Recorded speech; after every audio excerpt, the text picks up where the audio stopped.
Good morning, everyone. It's the end of the week. As I do each weekend, I like to come and talk to you about some of the things that have happened throughout the week and give you some information on things that will continue to happen throughout the coming week. Since I last spoke with you on Friday, I'm happy to report to you that the city was successful in its eminent domain case. The court sided with the city and threw out the petition of NFR to object to the city's proposal to take 12 acres of land in order to build an event center and park. It was a unanimous decision, despite the rhetoric from the Milstein Group. The ability to appeal certainly exists, but the ability to appeal right now is by request and by permission. A unanimous verdict is generally difficult to receive permission to appeal. The appeal would go to the Court of Appeals, and quite frankly, the Court of Appeals accepts less than 2% of appeal requests that are made to them throughout the state. So the city feels very comfortable, and you should feel very comfortable that we're moving forward with finally holding this particular property owner accountable and obtaining some property so that we can develop it. Now, the other thing, you may remember sometime in the past I spoke to you about how we're going to acquire the property. There's much that's been said about community development money. It's not our intention to use any money from community development for this. What we would like to do is apply for and receive a 20-year bond. We believe that bond will cost us somewhere in the neighborhood of $750,000 a year. What the good news is that the city already has a bond instrument in place that will expire, no longer be required in 2025. The cost of that bond is $1.2 million. So the cost of that bond exceeds the cost of what we anticipate this bond to be. What does that mean? It's sort of like the ability to refinance at a lower rate, at a lower cost per year. So that's what we would do. We would essentially put another bond in place, and that bond will cost the city less than the current one that will expire in 2025. So we won't have to ask for any new money from taxpayers to cover the debt, because that money is already in the debt service, and the money that's in the debt service is in excess of what we would need for the proposed bond to purchase this property. So that's really the next step in all of this. And once we've acquired the property, then we go about the business of having conversations on development and construction. So it's good news for the city. It's even better news because finally on that 142 acres, something's going to happen. The project, the fictitious project proposed by NFR requires the installation of a massive electric transfer power station. No work has been completed on that. Those things don't get built in a week or a day or a month or a year. So again, it's another example of what NFR has done for the nearly 3 decades they've been here. Propose a project over on the same site that we will be taking, only to have it not happen. Propose a project over at the Turtle, only to have it not happen.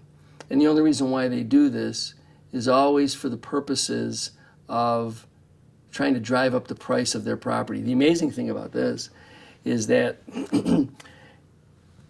a representative for the Milstein Group actually signed certifications indicating that the entire parcel that we will be taking for tax purposes, he wanted the property to be valued at $589,000. I want you to remember that number, $589,000, because you hear them talking about $20 million and $10 million. They certainly don't want to pay tax on those amounts, but they think that that's what they can squeeze out of the city.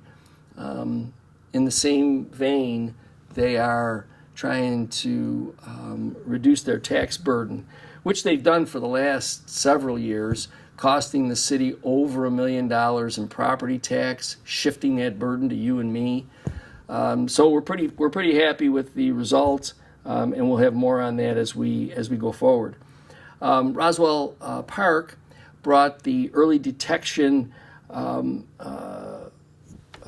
vehicle to Niagara Falls August 1st, 2nd, and 3rd.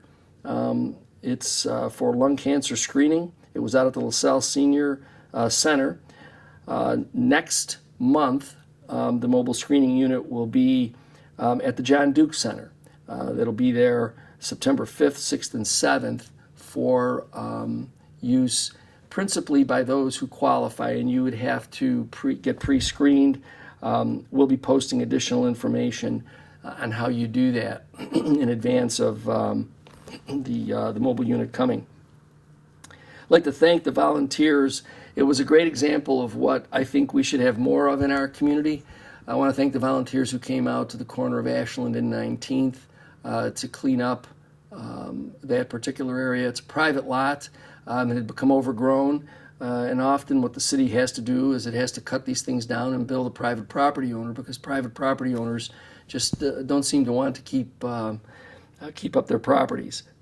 So I want to thank the neighborhood volunteers who came out to continue the cleanup after we cut down the grass.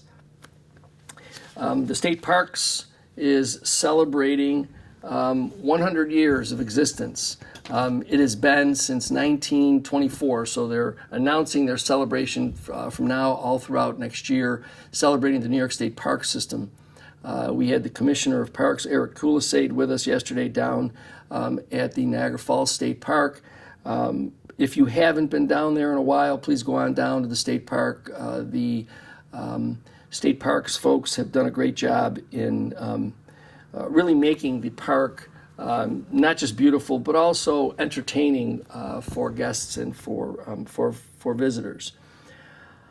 Just a reminder that the pools continue to be open Thursday through Sunday from noon until 5.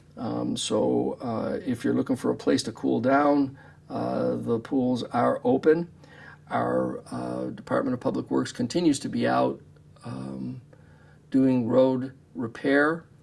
So if you're on the text alert system, you'll receive text alerts letting you know where they're at, so that you may want to avoid those areas while they're doing that reconstruction.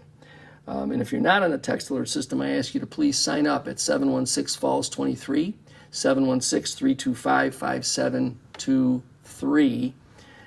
Text the word resident to that number, and you'll start getting text alerts for everything from Food Truck Thursdays, which continue all throughout the rest of this month, to road repair, to information from the water board when there are water main breaks or other information that you need to be aware of. So it's a great system for you to know things as fast as we can get them out to you.